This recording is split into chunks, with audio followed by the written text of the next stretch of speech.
የአዲስ ምዕራፍ ሰዓታችን ላይ ደርሰናል። የዛሬውን ባለ ታሪክ አይተን እንመለስ።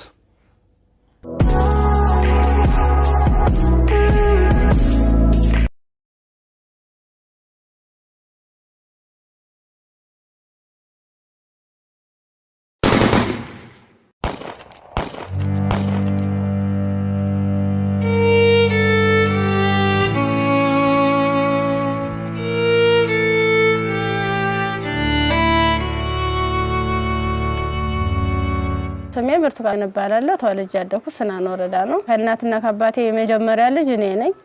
እኔን እንደወለዱ ነው አጋጣሚ አባቴም ወደ መንትን ያለ የተሰደደው። እናቴ በህይወት ያረፈችው በወሊድ ምክንያት ነው። ከዛ በኋላ ምንድነው የተደረገው? አያቴ ጋር እንዳድግ ቆየው። ከአያቴ ጋር እየኖርኩ ያለ 8 አመት ሲሞላኝ ትንሽ እሷንም ይቸግራታል። እባካችሁ ልጅትን ለሰው ልስጥ እና ፈልጉልኝ ምናምን ትላቸዋለች እሷ ማለት ነው አያቴ አሉ። በ8 አመት ያስወጥተው ወሰዱኝ።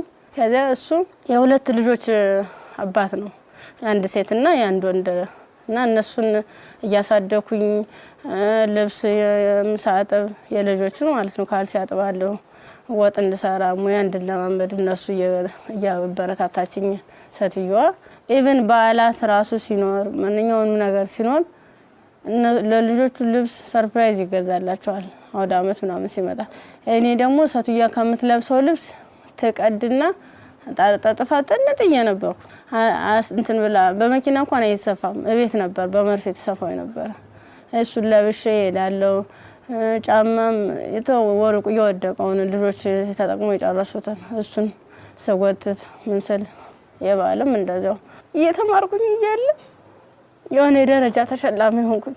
እስከ 8 ደረስኩ። ከ8ኛ ክፍል በኋላ የሆነ ስራ ምቢት ልብስ የሆነ እየጎረመስኩ ስመጣ ስራው እያያዘኝ ትምህርቱም እያያዘኝ እየከበደ ሲመጣ ስራዬን ለሊቱ ሙሉ ሰዓት አንተደላለሁ አልተኛም ነበር። 24 ሰዓት ነበር።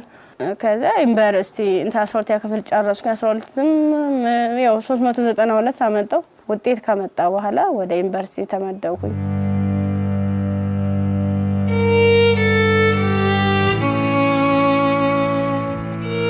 ዲፓርትመንት መረጥ በፋርማሲ ስገባ በቃ እነሱ ራሱን ማበረታታት ጀመሩ። አይዞሽ ኢቭን ደፍተር እስክሪብቶም የሃንዳውትም ሙሉ ነገሩን እየሸፈኑልኝ ነበር እነሱ ነበሩ ቢሮ ላይ ማለት ነው። አሪፍ ውጤት ነበረኝ።